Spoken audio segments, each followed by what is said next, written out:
Hey, this is the Hard Truth of Tony Shaffer. Powered by 6 Hour, never settle. I had a choice of what I carried in combat. I always carried the best. You should carry the best. The best is 6 Hour, never settle.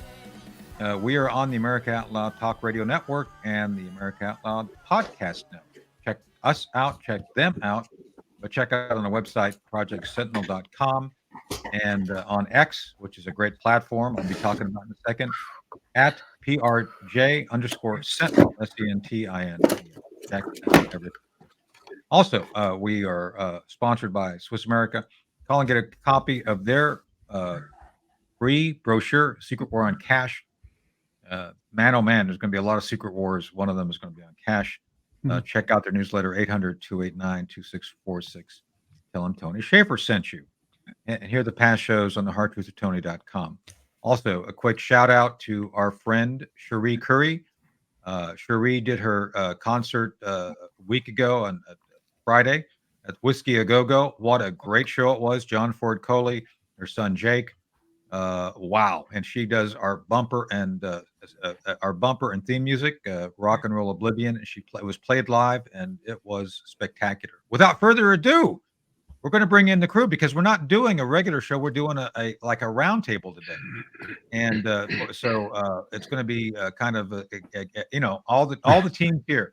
So we'll start off with Elizabeth Breckenkamp, the effervescent, the Angie Wong, the amazing Floridian, not to be confused with fluoride, right? You're not fluoride, no? I'm not fluoride. You want to make sure that's Floridian. Clear. Yeah, Floridian, not Floridian. There we go. Yeah, I don't want to be talking like Joe Biden. It's too early in the day for that. So, of course, our dear friend Nancy Quatro Glass is hanging out and doing good things, and then our new friend Christopher Martini. Christopher, not to be confused with the drink at the bar, right? Shaken, not stirred. That's true. No. Oh, very good. No. Shaken, not stirred. I am a cliche. I drink martinis. So. There you go. And speaking have of a meat. non-cliches, yeah. So, and we're joined by Dr. Jerome Corsi, not to be confused by Dr. Jerome gerrymandering. So we were looking for gerrymandering this morning. We couldn't find him, right, Jerry? He's in a different county. He's in different counties. He's in New York. That's where he is. So let's roll right into. Man, I was up. So the time we're taping, we're just past the election. Man, oh man, everybody was up late. I was up late, but the outcome was one that only the View could anticipate. Man, oh man, talk about high drama and probably being high, but I digress. So I want to start off with a tweet from Elon Musk 11 hours ago at the time. You are now the media, or you are the media now. Let me get that right. You are the media now. That's us. That's us, kids. Oh, that's nice. So, we should get paid. Wow. So let's start off because We should get paid for this. Well, I don't know, but let's start off with. I'd like to start up with Angie because Angie was a public official. Like, oh, by the way, I won my race too. Yes, congratulations, Yes, you won. buddy. Yes, Yay! Winning your race. Oh, here it is. Yes, I You am won now, big. I am now a commissioner elect. Big league. So That's my, right. my oldest son, Alexander, who's a fireman and medic in Arlington, Virginia, asked me what my first act was going to be. And I said, my first act is to round up and deport all communists. So I'm going to be looking for volunteers to help me with that. We'll help you with You're that. going to be Oh, Right here I'll in the help county. you. We will I be will communist free volunteer. by the end of my term. Just so. Round So anyway, excellent. well, Yeah. let's start with Angie because Angie has a lot of great news out of Southern Florida. Florida was, can I use the word kick-ass? So Angie, over to you. Let's start the conversation. Yeah, no, I mean, clearly Florida lit up last night. We went red all over the place. Pretty much every single county flipped red, including mine here in Miami. It's first Wow. time in 30 years that Miami went red. So we're super Wow. proud. We're going to try to hold it that way so we can get more candidates and pack in all the policies and agendas that we want as Republicans here. Excellent. And I think that's what we're seeing across the United States, right? I was looking, finally got a little bit of a nap. And then of course I couldn't sleep, but I was thinking about Kamala Harris's closing statement. Her closing statement was on abortion. right? And I'm, Yeah. I'm not sure if that is a good enough closing statement, because Trump's closing statement was, well, the economy and I don't know, closing the border and maybe making people healthy. So those things resonated to the everyday American, whereas abortion was it was a very slim margin. So it was just bad campaigning all over the place. And the fact that she's going to take until 6 p.m. tonight to then concede her race, it's like, what are you doing, lady? I don't know. The whole thing is just bad from start to finish. So I'm happy to see her go. I just hope she doesn't cause too much trouble on the way out. Well, so I think we're in it, and I'm going to bring this up. Nancy and I were going back and forth on this. Nancy, I got a compound question for you. So I know you're okay with it. If you were a Democrat, I wouldn't ask you two questions at once. Just saying. It's Yeah, no it would hurt. offense to the folks on the left. It's It's just too confusing. yeah, it's like they'd be like, what? So, but for you, I have a compound question because you and I have talked about this. I think we're at the time of maximum danger right now. Right now, between today and the 20th of January, because hey, who's in charge? Who knows? We're on this runaway roller coaster. Jane, stop this crazy thing. Oh, Remember that? So we gotta George go. Jetson, right. So yeah. So first off, I want to get your opinion on that. Secondly, one of the things that I think you should talk about, I'd like to talk about in addition, is would you have wanted Kamala Harris to touch your hopes, dreams, and aspirations? And she's pretty handsy from what I've heard, just saying. So. Would I have wanted her to do what? To touch your hopes. Touch I your had hopes, to- I had dreams, to and do a aspirations. close-up. this is Yeah, I touching. had to do a close-up on that one. Oh, God. Yeah. I know I can't swear, but if I could, there aren't enough expletives for me to voice my opinion on Kamala. Well, and really all of them, to tell you the truth. But no, I would not. That's the answer. Because that was Head part of her touch. message. It's like, oh, I want to Yeah. touch her. Oh, I want to put my head down and get into it. No, I don't want to go. No, that's not. Oh, yeah. But anyway, okay. That wasn't a good choice of words either. Yeah. so but Nancy, right now, full disclosure, Nancy and our friends, we talked about this. What do you make of what's going to happen between now and January? What do you think we should be looking at? So you've hit on a topic that before you came on, I told everybody I want this one day to feel good. He won. It was a huge red wave. I'm not an idiot. I'm very aware that the left playbook is, and the elite playbook, Agenda 2030, all of that is there. I'm very aware of all that. But it's the first time in 8 years that I didn't wake up with a stomachache, honestly. So I'm allowing myself this day to feel good. I've actually cried. Good. And I'm not a crier. I've cried most of the morning. Just to see such a red wave really meant something. Do I know that behind the scenes there's huge plans from the WEF, from all the, will he make it to even be able to serve? All of that's in there. Yeah. There's no doubt about it. There's no doubt about it. So yeah, I'm just allowing myself, I'm a realist, and I'm just allowing myself this one day to not go there in my head. Good.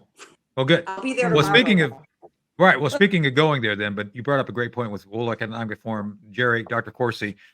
Man, they've got to be really upset in Europe today about what's going on. I've seen all these European leaders come in with their happy talk, but they've got to be upset about this, Jerry. This is going to put a big kibosh in their agenda, right? They're very upset about it. But again, the European leaders are devastated. The European people are probably pretty happy. Oh, I'm Exactly. sure.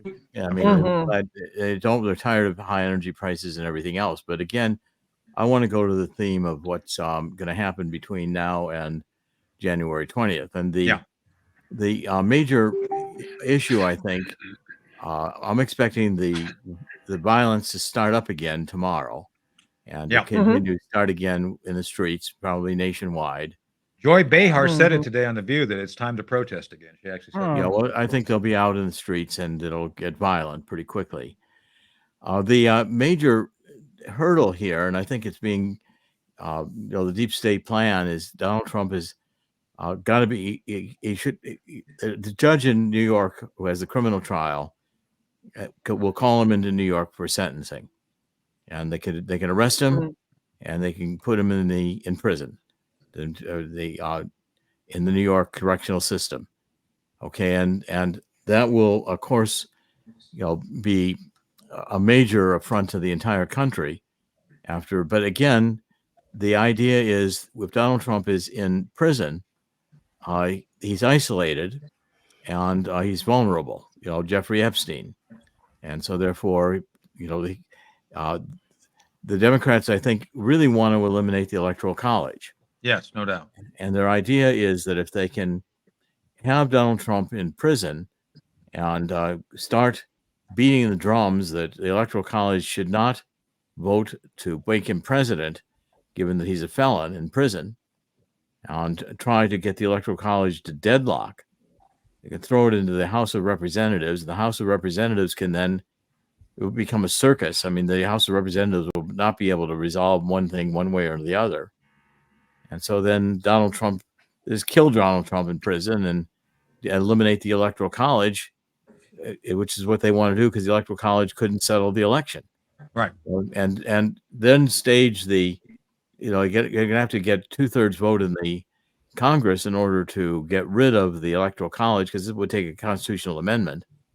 But again, what you do is cause such havoc and crisis. People are being killed, politicians are being killed, assassinations are going on, and the Congress says, well, to bring the nation back to peace, we're going to get rid of the Electoral College.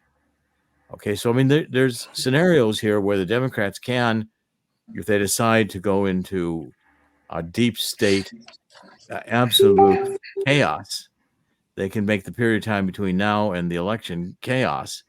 And Donald Trump has got to. And by the way, I think Donald Trump should fire his entire team of lawyers in New York. I don't think they're really competent. I think some of them aren't working for him. These lawyers lost this case, and it should never have been lost. And I think Donald Trump needs a whole new team.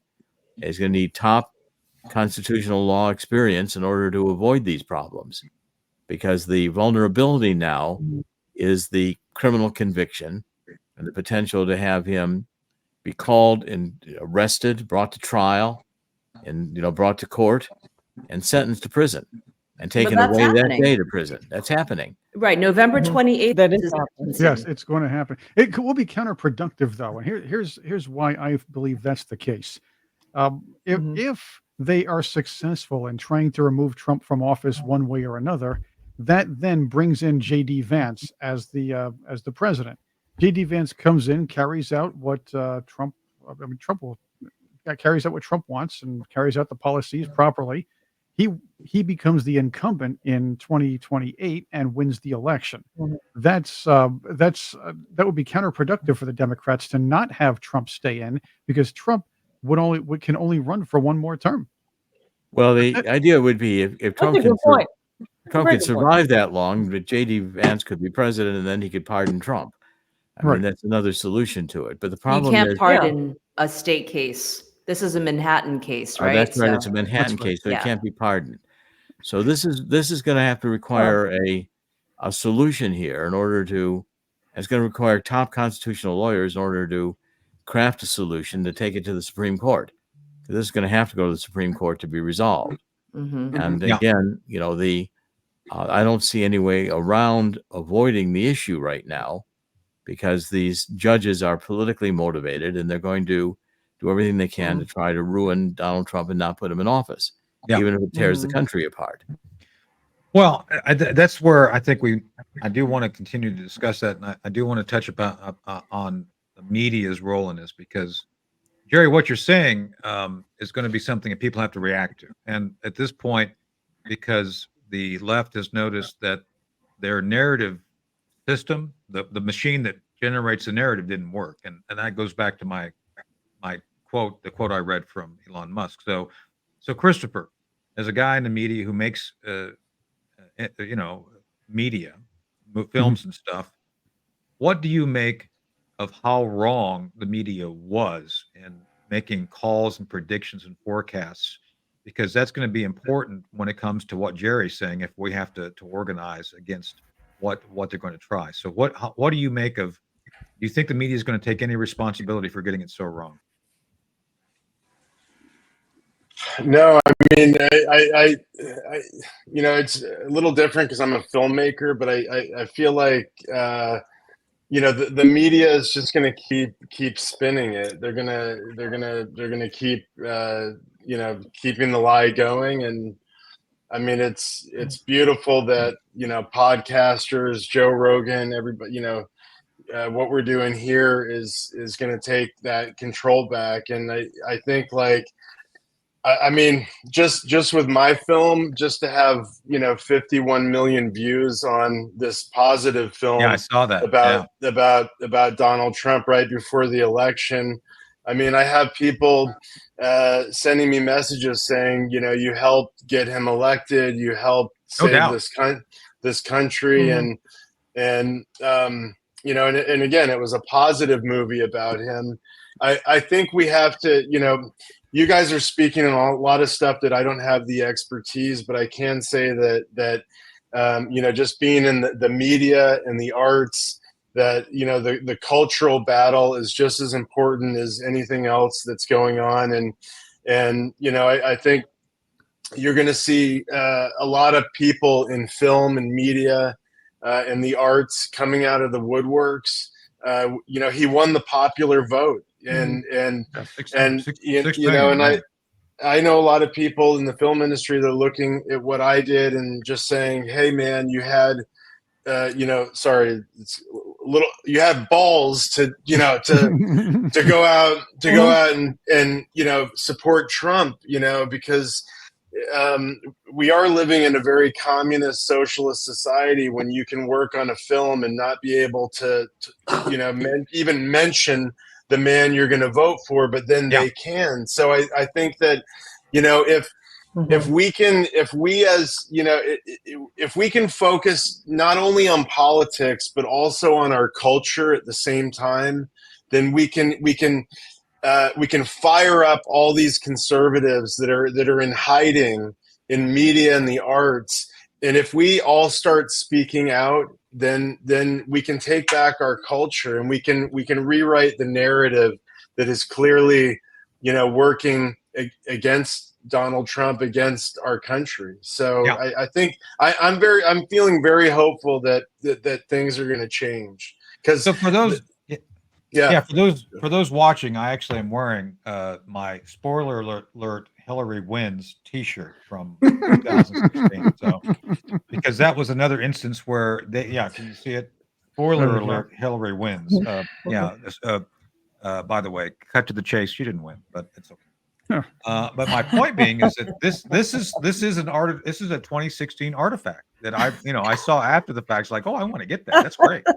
You want to buy that? I bought this. Looks like a Halloween shirt. It's great. No, this is great. No, this was on one of the pro Hillary websites, just talking to how arrogant they were. It's like, oh, I got to get that. That's good. Because can I just? Yeah, I'm sorry. Chris. Can I just add? I'm sorry to cut you off, but before I forget, like, just to add something to what Jerry was saying, like, you know, yes, they're going to keep going after him, and they're going to try to lock him up. They're going to keep trying to kill him. We all know that. And having just made a film about Donald Trump, like working with Lynn Patton, working with the Trump children, his closest friends, is, you know, when you make a movie, you're not making it because you know everything. You're making it because you're trying to learn something. And I was learning more and more about who he really is. And it's a complete lie. He's a great person because of the kids that he raised. And those are the ones that I interviewed. They were so kind, compassionate, professional. They showed up on time. They were good people. And it would have been a huge spiritual crisis for me if I knew that I was making a movie about somebody that I didn't like, who's the most important person in the world right now. But the one thing that I learned from telling his life story is that he's got superhuman strength. You know, he keeps going, and I don't know where he gets this strength from, and it's clearly not of us. I think it's like It truly is divine strength. I have I have full confidence in saying that. So when Jerry talks about him getting locked up, somebody assassinating him or trying to kill him in prison, I mean, it's kind of scary to think of that. We know it's coming, but it's Donald Trump. You can't stop the guy. Yeah. That's the thing. You just can't. You just can't. And everything they do is going to make him stronger. So everything they do to him is going to give him another excuse to pass a bill or create a law or lock up some criminals. You know, he always responds like twofold. So although I'm scared with what Jerry said, like frightened, I'm also not worried at all. Yeah, good. Well, that's what I wanted to bring up, because in his victory speech, he talked about God getting him through and basically choosing him to do this. And I agree. So, Elizabeth, do you think that's true? Is he touched by God? Absolutely. When Christopher was talking about him, how it seems like he really truly has divine intervention on his side. Yeah. You know, like 2 assassination attempts, that third potential one made me think of Bruce Willis in that movie Unbreakable. Did anybody ever see that movie? It was a while back. It's not recent, but no matter what happens to him, he's like in a train accident. All these people die, and it's like, and he walks away, and it's like, and it reminds me of that movie. But yeah, it's unbelievable. I really do believe that, because a lot of us have been praying for Trump, and not just for Trump, but just for our country altogether, that the division would stop. And I really do believe that God does hear our prayers. And I think over like the last 4 years, we've been praying more. And sometimes, you know, some people say, well, God didn't answer my prayer. Sometimes he does, but he answers it in a way we don't he like. answers everything. Sometimes the answer is no. He answers everything. It's just sometimes we like the answer, sometimes we don't. Exactly. Oftentimes we have problems accepting it. But I think over the last 3-4 years, we've been praying so much. I think God has finally said, okay, I'm going to choose Trump, and I'm really going to place divine protection around him. So like what, you know, Jerry was saying, I was thinking, what would happen between now and January 20th if, you know, there's another assassination attempt and he did die? What the heck would happen? And I'm thinking logically the next steps. But like Christopher is saying, there's some kind of special divine hand on him that really is, you know, it's like he's the chosen, at least for now. So. Yeah. Well, Yeah, so you it's spoke of God, and we have to bring up Satan. And then Chris, not that you're affiliated with Satan, but I have a question with you regarding Satan. There is a picture. There was a picture of Obama. No, we've talked about this, Chris, with Obama. There's a picture of Obama looking all gloom. And first off, would you agree with me that Barack Obama is Satan's left testicle? Because I think he is. I think he just has that. Oh. Well, I always thought he was. I don't want to get third. Yeah, he's more the third testicle. Satan has 3 of them. Third testicle. Yeah. Yes, and his third nipple is Kamala Harris. But that's my point. He's kind of the anti-God. I mean, he's like, can I say anti-Christ on the show and not get in trouble? Well, you can, because if the third, the Omen, you've seen the Omen series, right? The third book in that Omen series, the third movie, is The Final Conflict, where Damien, who was manipulated his way through politics, was the handsome guy, soft-spoken guy, the cool guy, just like Barack Obama, running for president of the United States. Or Gavin Newsom. That's right. With the cool hair. I want to give it. Yeah. I have to say this. Remember when the Passion of the Christ first came out, and it was a hot thing, and it was a great movie. But when it very first came out, there was a couple of scenes where it shows the devil, and he just has a cloak, and he's very dark, and it doesn't show much of his face at all. But there's a couple of scenes where people were complaining, it's like, oh my gosh, that looks like Obama. They were not trying to intentionally make the guy look like Obama. But if Christopher, you're a filmmaker, so you probably remember that. Do you remember that? There's one specific scene, people they made him look, no, they didn't make him look like Obama, but a lot of people saw Obama's image in that scene, in that movie, and it was like creepy, but it was so good. It was I hope Trump takes back Hollywood, and the arts with Elon Musk. I mean, Oh, we yeah. put out our movie on Oh, yeah. X because there's something going on. Hollywood was involved with our theatrical release. They pulled the plug on us. The Pentagon is actually involved with movies. There's something going on. I know. pretty much. Yeah. So, well, anyway, we've got to take a break here in a moment, but we'll come back and we'll continue our discussions right after the midpoint of the show. I can't believe we're already halfway through and we haven't even got to half of what happened last night. But we'll be right back. We'll continue the discussion of Satan's testicles and Barack Obama, which is always a great topic. They are related. And God. We'll see. We'll continue, and we'll also expand our discussion to find out if Korean Jean-Luc Pierre will become essentially Colonel Kurtz and go up the river somewhere in her next career. So anyway, we'll be right back after this short break. Hey, this is Hard Truth. Tony Shaffer, still powered by 6 Hour, never settle. I got to get something out. Here I got my Carry So Willie Brown P320. said. That's right. This is 45. This is 45 ACP gold. If you want to fire a gun that has a great, ability to do with the job, 6 Hour, never settle. I don't settle. You shouldn't settle. All right. We're still on the America Out Loud Talk Radio Network and on the podcast network. Check us out. Check them out. We're Project Sentinel, projectsentinel.com. Also, Swiss America. Call them if you want to get something that's really cool. That is their Walking Liberty $50, 800-289-2646. Tell them Tony Shaffer said they'll give you half off on that. We got to get back on the show because people got to get going. And a lot of us have been up like most of the night. Right, Angie? Oh man, I'm in the Hurt Locker today for sure. I drove back from Palm Beach at 4 a.m. and then I was like, oh man, I remember Chris asked me to join you guys on Wake Up Patriots at 9. Great, yeah, it was fun.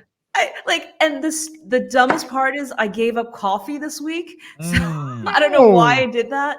Well, I do know why, because I'm having like heart palpitations. Blue sniffing, so that was a terrible time for that. Too. Yeah.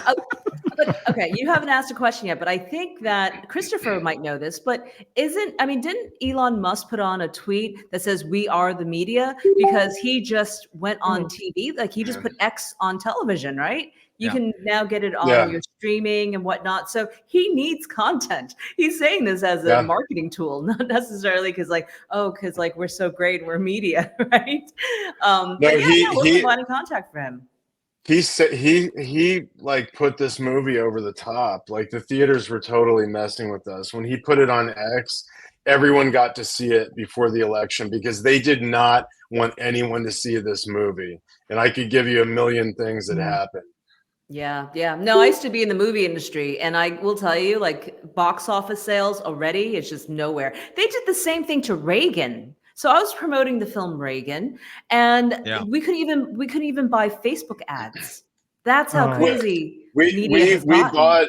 We bought Facebook ads, and they didn't get anywhere. And like, if here's the crazy thing, if I just posted about my movie, hey, check out my movie, like any filmmaker would do, gone, removed. What? Sorry. Wow. Insane. Yeah. That's terrible. That's terrible. Oh man, you guys got to get me into the FCC or something. I got to clean this up. We can't There we keep. go. We did. I would do that too. I do the same thing. Yes. Yeah. We can't be censoring just, promotional. I mean, like anyone can make a film. Anyone can, make a piece of art. I can't promote it because it doesn't fit your agenda. That's a whole new level. Yeah. And you've got nobody in the arts that's standing up for us. I mean, you got nobody on the left. They if they're artists, they should be standing up for freedom of speech, and they're not. So Angie, and let me ask you and Angie and Christopher on this question. Why do we have, and I'm just going to say this, I think Bryan Cranston's a gifted actor, Harrison Ford. Why are they morons? I mean, seriously, because they're standing up for totalitarian control of the media. Both of them are by their endorsement of Kamala. They're like working. No, you know the answer to this, Tony. They're blackmailed. I mean, we have P. Diddy tapes. You don't think that he was arrested right before the election because he was about to release some tapes? I mean, those are, look, because I worked in entertainment. If you don't follow the script, you're not going to get new jobs. You're not going to get that Lancome contract for $50 million. You're not going to have longevity in Hollywood unless you follow their script. That's what all these guys are doing. When I look at J-Lo or Beyonce going up there with their 2-minute speeches, promoting Kamala Harris, they look scared.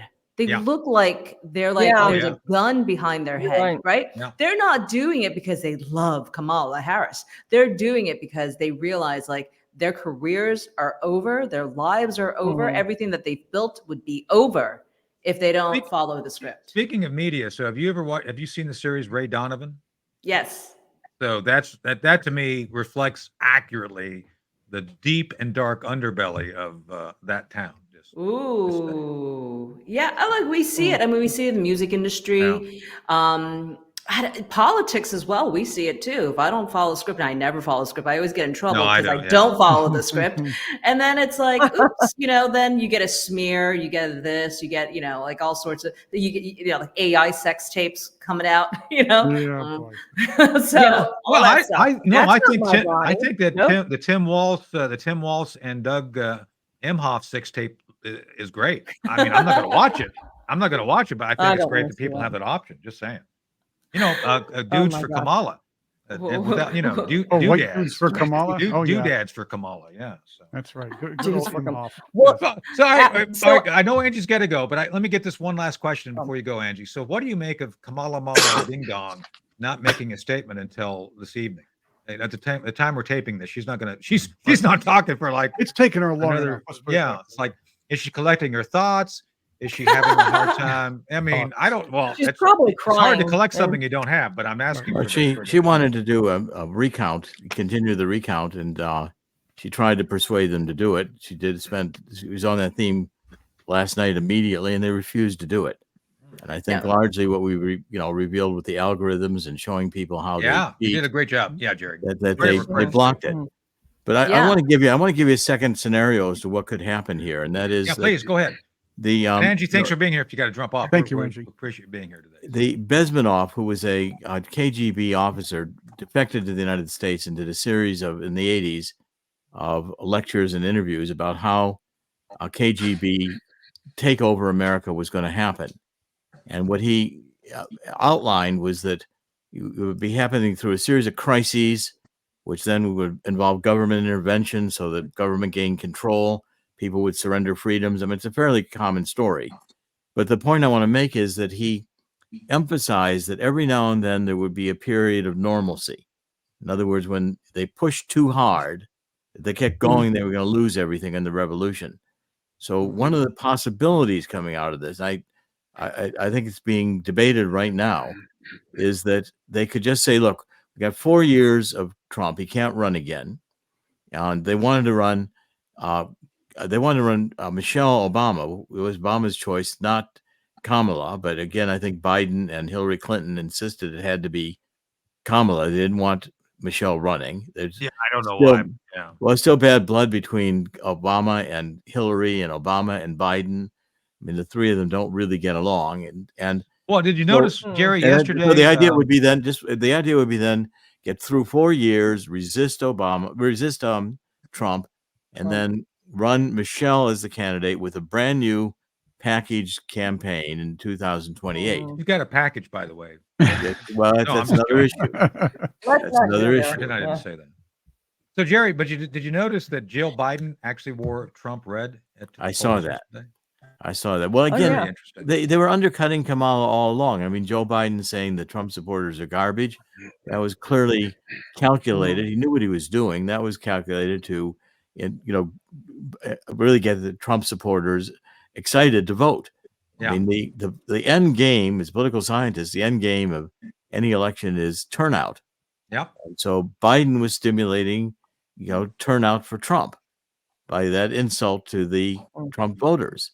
And so therefore, and they had to constantly Trump, Bill Clinton gave a speech I think it was in Michigan, praising Israel before a large audience that included a lot of Muslims. Well, that didn't go over very well. Right. It was a whole series of these things that I feel your really pain, Jerry. It was a good speech I gave. I don't know. So I think the resist and wait strategy and allow some normalization with Trump, so things look like they're getting back to normal, is a alternative strategy they might pursue. But again, depending upon how much they hate Trump, I think it's be very tempting to try to get rid of the Electoral College and also get rid of Trump in prison through these sentencings. And there's going to be some tricky legal arguments for Trump to navigate in order to deal with the sentencings that are now scheduled. Right. So I want to expand on it in a second, but let me add a new perspective to the conversation. So right now I speak, things are going on, and you all know it. I can't talk about everything I know, but I can tell you that based on what Trump learned last time, they've already picked a transition team and people who will be advising, who are not part of the neocon class Good. or the Rance Priebus class. That's done. He's figured that out. So my question to you, Jerry, we'll start with Jerry, and then we'll go to Nancy, and then we'll go to Christopher, and then back around. Do you think that he's going to select the correct people for the correct tasks to be effective in implementing his policies this round? Well, let's hope he does. He's got the help of Robert Kennedy. I think Robert Kennedy will be very tough on some of these issues. The point is, Trump has notoriously had not picked good staff, and it's been a problem for him his whole career. Michael Cohen's a good instance of that right now. In his Trump Tower staff. Yeah. The idea is, however, Trump is going to have to do some quick thinking.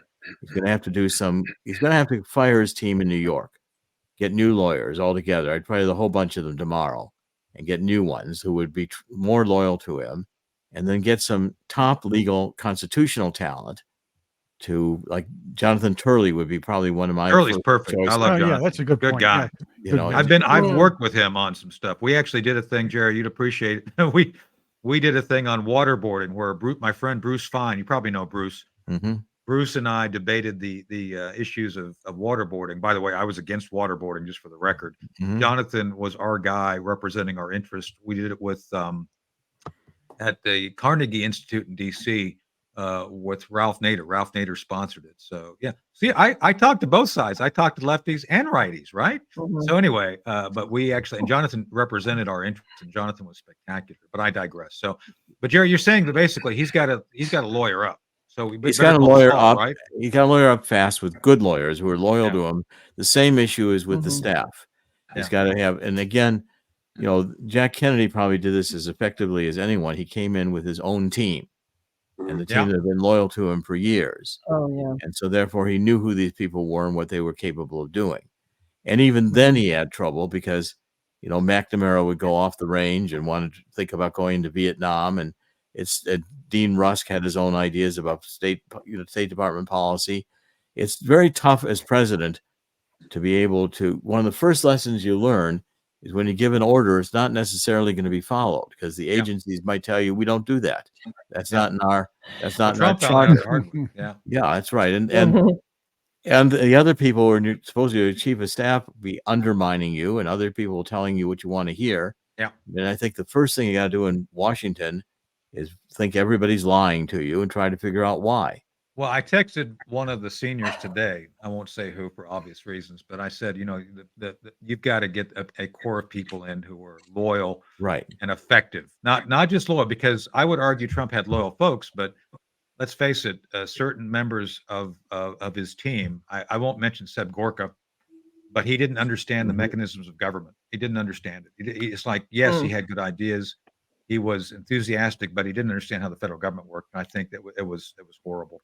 Well, the first challenge is going to be countering the sentencing, and that's got to be dealt with one way or the other. That issue has to be resolved, and the Democrats will game it and try to exploit it and try to bring him into court, make him a felon, put him in prison, and kill him in prison. Jeffrey Epstein him, and they're more than capable of calculating to do that. I think they're going to have a P. Diddy party inside the jail. That's what they want to get him to. Well, I doubt it. That deep fake. That's right. Really. So anyway, well, I think it's so. Well. By the way, Chris, plan to have Jerry back on so we can continue to talk about this next week. Oh yes, so, of course. But Nancy, what do you think? Do you think Trump's learned his lessons about who he's going to pick and bring in with him this over the next? I guess he's got until January to figure this all out. Do you think he's going to make the right choices? I don't know if he's learned it fully and completely, because no matter what his ego is there. I mean, and I don't mean that in a bad way. It's just I think it gets in the way sometimes for him. But Yeah.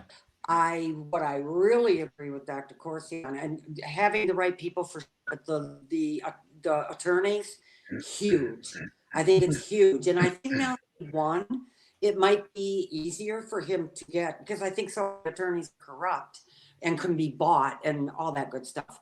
But I think now that he's won, I think it might be easier for him to change attorneys and get a much better quality of people that really have his back. Because that's the hard part, is having someone that has your back. Yeah. That's so true. Yeah. Yeah, So- I think he has more of a chance of landing that now. So everything Dr. Corsi said, I absolutely agree with. Yeah. And picking So, the right people. I never Yeah. got Yeah. Fauci. I never got why he picked Fauci. And Well, He's we already could have there. a whole show on the, because I was Yeah. there, part of that. I was there for part of the I know. chaos, and we should Yeah. probably have Chris book that show. We need to do a show All on right, yeah, we on got the that. chaos of It's the on last my White list. House. There we go. No, I It's was on your- there. No, I was in the White House. Matter of fact, my boss at Newsmax, Chris Ruddy, was there. It was Howie Kurtz, Mercedes, what's her name? Oh my God, Mike Flynn's deputy. What's her name? I can't remember it. She was appointed, and then Chris Ruddy. Burkett's. We're all sitting there, and when Comey got fired. So I have stories, like witness accounts. We can go through some of this, but I want to get Christopher's opinion on this too. So Christopher, you just did a movie on the man. Great movie. People ought to see it. Tell us again where we can see it. What's the title? What's the title of the movie? The man you don't know. It's the whole Man You Don't movie Know. is on X. Oh, there it is. Elon posted it. Benny Johnson posted it. So I'm gonna be positive, and I'm gonna say that because Trump won, because we have all three branches, I think that, and because he chose J.D. Vance, I think that the party is more unified than ever, and I think he's going to have the best options available to him because of everything that he went through and all the things that he learned, and he had it harder than any president ever, outside of JFK, possibly. I don't, but I think he's learned a great deal, and I think he's going to have a great team. But that's just my hopeful opinion. Well, I'm hoping, because he cannot afford to make the same mistakes he did. So I'm going to do an audible. I want to bring Elizabeth in and Kristen, but let me have Jerry kind of set the stage for what I'm going to ask them. So Jerry, by some miracle, because I think he is touched by God, he wouldn't have gotten this far, or we would not have gotten this far without some level of divine intervention. And I mean, in a lot of places, a lot of levels. Say he makes it to January 20th. Say that we make it through. Do you believe that the left is capable of doing something at the very last minute, beyond the scenarios you've outlined, something even more severe? Well, I mean, there's already been 2 assassination attempts, and so the inauguration is Right, going to have that's to what I'm be talking very heavily. That's going to have to be very, very heavily protected, and and Trump got, I'm sure, additional Secret Service help last night. I mean, that detail should have been there as soon as he got 270 electoral votes. So he's going to have much Right. better protection. I think he also would be well advised to get some private protection. Well, I was going to say, though, he's being that protection is being run by Mayorkas still. Yeah, So, I would encourage him strongly to get, and I know there's different security firms that are more than capable and would want to do the job and could do it quite well. And I've even recommended some to the at that time the campaign. But the point is that I do agree that Donald Trump has the hand of God on him. That surviving especially that first assassination attempt, where he just turned his head the right way at the right moment. It was, No doubt. I mean, that was a shot that was, I'm sure, zeroed in on him and scoped with I laser still don't beams. think that kid took the shot. I think someone else took the shot. No, I don't think the kid Yeah. took the shot either. But I again, agree. and and all the questions about what the Secret Service did, whether it was complicit. I mean, I wrote the book on JFK assassination earlier this year and made it clear that the CIA was involved in killing Jack Kennedy. Yep. The point is, the point is that, yes, I think the protection of God and his hand on Donald Trump is an important part of who Donald Trump is, and I think it will continue. I do think Donald Trump has come to religion much more than he had ever in his past. And I watched them break out at Mar-a-Lago and singing, a religious hymn after Donald Trump was announcing that he had won. And so there is a divine element to what's going on. I think God has shown us mercy rather than judgment at the moment. He's given us some time. But at the same time, what we're talking about in terms of these worst case scenarios have got to be gamed, and they have to be figured out, and they can't just be ignored. And so therefore the stakes get higher now that he's moving towards the presidency. Right. And I'm pleased that he was there before, and he learned from his failures, I'm sure. He hopefully won't repeat those mistakes. And I give him an edge. I give him, I'm just, I believe the second term is going to be one of the more critical terms in American history, because I don't believe the left is just going to say, "Oh, we were defeated," and go away. No, they're not. At the minimum, they're going to have a long range view, and they're going to say, "We'll wait 4 years, and then we'll take our turn." Yeah. Well, maybe, because I think Vance is going to be a strong candidate, but there's JFK Jr. Well, from a swamp. Yeah, or Tulsi, my friend Tulsi. Or Tulsi. Mm-hmm. So anyway, but breaking news. This is from Just the News. Our friend over there, John Solomon. John Solomon. DOJ moving to close down criminal cases against Trump before inauguration. So we'll see how that rolls. I think Jerry, they're still gonna do something, but I don't think Jack Smith has the credibility to do it at this point. Well, not Jack Smith.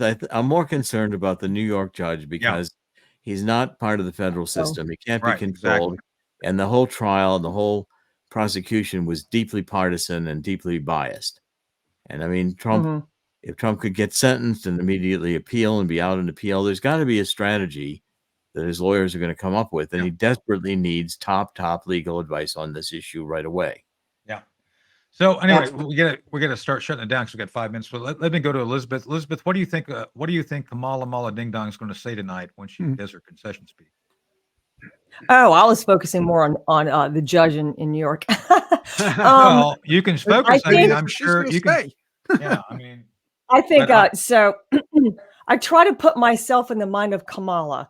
I lost last night. That's a scary place. So all day, I'm probably crying. I'm drinking.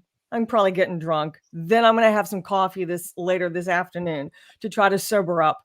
Other people are going to write my script for me, and I'm going to try to look composed and respectful, and probably say something that should be unifying to bring the country together, even though, we disagree on so many things. That's what she should say, but I'm not really sure what she's going to really say. Yeah. Well, I wonder. Well, apparently she did call the president and concede. So, she did. Now that one I did not know. I mean, I haven't heard that. I didn't hear that from the Trump folks. So I'm always skeptical. So now this is something. So we were up till probably after 2 a.m. watching everything also. And I'm sure everyone here knows that the first news network that called it was Newsmax. That's right. The second one was, God bless Ed. Yes. Yeah. The second one was, I checked CNN as soon as it happened. I was looking at MSNBC. It was Sky News Australia. So Australia, they're paying attention. As a matter of fact, I got to end this because at 2:20 I've got to be on Channel 9 Today Show in Australia. I've been more on with them than Newsmax over the past 24 hours. They were Sky News loves you, Tony. Yeah, that's great. Anyway, but with that said, we got a couple minutes left. Let's start with Chris. Final thoughts, and we'll run around real quick. It's like we have this incredible opportunity to change this country. 3 branches of government. Yep. I'm in the arts. I'm gonna be making movies like crazy to counter all the woke BS that they're feeding our kids. Every American needs to do something, and now we have the chance to do it. Yeah. Mhm. All right. Over to you, Nancy. Yeah, I have to tell you, I have gotten my phone and my messenger has absolutely blown up from other countries. Yeah. And it is Mm. amazing. I mean, I have people writing me telling me we cried when he won. That's So great. this is to me a shift. It's an energy shift. And I'm just hoping it really continues because it's the first ray of hope I've ever felt in Excellent. years. Yeah, that's good. No, and Jerry, any final thoughts for me? Well, I view this as a reprieve, and we've got a time now to do something, and we shouldn't waste this time. It should be constructive action, and it should be very calculated, and it all should be very prayerful. We've got to reintroduce God into it, and I think spirit of 2 Chronicles 7:14, we've got to repent for letting it get this far. Yeah. God will heal the Absolutely. land. Yeah. But we need God back in the country. Yeah. Elizabeth? Amen. Amen. Elizabeth?